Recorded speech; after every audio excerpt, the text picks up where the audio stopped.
Have you ever drank a bunch of water and suddenly your stomach blows up like a balloon? Why does that happen since water has no calories or other ingredients aside from H2O? We can expect for some foods to cause bloating such as milk, legumes, and certain breads, but have you ever wondered why? Dairy products can create bloating due to lactose intolerance, a condition caused by the malabsorption of the natural occurring sugar, lactose. This enzyme is present in the milk of most mammals, such as cows and goats. Lactase, a naturally occurring enzyme in humans, is responsible for breaking down lactose for digestion. Lactase deficiency in the body can cause lactose intolerance.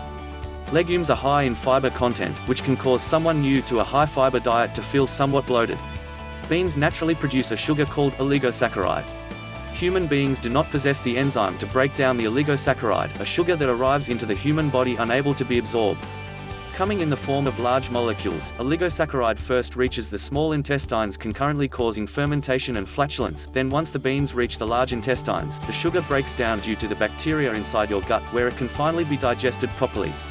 Most beans, namely, lentils, contain FOMAPs, an acronym for fermentable oligo, di, monosaccharides and polyols, which is a short chain of carbohydrates that are poorly absorbed in the small intestine.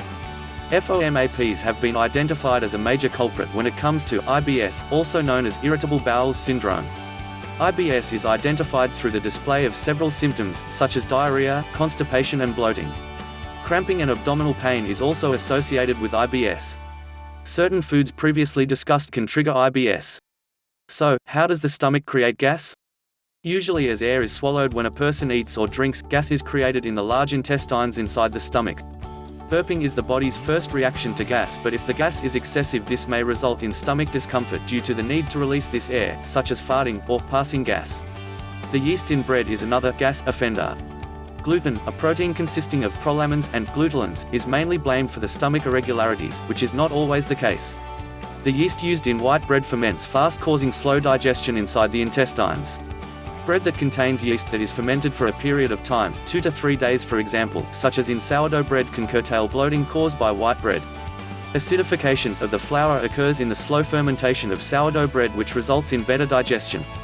Gluten sensitivity can be tested several different ways in the form of a biopsy or endoscopy, where celiac disease can be detected most accurately.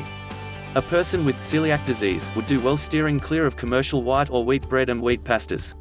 So now that we talked about what food causes bloating and why, what are some ways to avoid the bloated belly? One solution to bloating is by limiting your intake of gas-producing foods.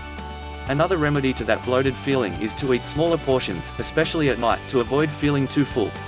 Eat a cucumber because it slows down water retention in the body.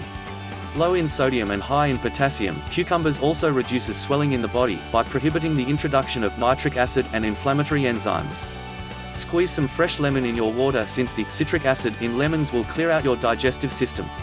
Ginger stimulates the digestive enzymes in the body, so warm yourself at night with some freshly cut ginger, agave and hot water. Delicious. Let's look at veggies for the moment. We have a bone to pick with Mr. Broccoli. Broccoli contains a group of complex sugars called raffinose, which makes gas, also high in soluble fiber. Broccoli does not completely break down in the body automatically until it reaches the small intestines. Other cruciferous veggies such as cauliflower, which is very similar to broccoli, have the same effect on the stomach. One may ask, what can I do day to day to decrease bloating in my body? How about drinking more of that clear stuff that's been laying around the house behind the coffee and soft drinks? Water is the #1 way to fight bloating, but keep in mind that all waters are not alike. So if water is the best way to fight bloating, why does that balloon belly pop out after you drink so much water? Well, the molecules in an 8 oz average cup of water add up to between 12 to 16 molecules. Is your water ionized? In the process of ionization, the electrical bonding is broken in the water molecules are reconstructed, resulting in a process called microclustering, reducing the water molecules to between 5 to 6 molecules per cup. During the hydration process, the larger water molecules in a glass of tap water will reduce the urge to drink more water due to the fullness effect the water creates on the body. With ionized alkalized water, a person is much more likely to drink more water naturally without the bloated belly feeling. Ionized alkalized water is an excellent source of healthful hydration because not only does it taste better, has a superior sipping quality, it is more readily absorbed by the body. This increases the drinkability of water by reducing the usual feeling of being bloated from drinking the recommended daily allowance of 8 glasses per day. In side-by-side tests, most people can taste the difference. Improving the quality of the water you consume will give you energy, and you will see the difference in how you feel.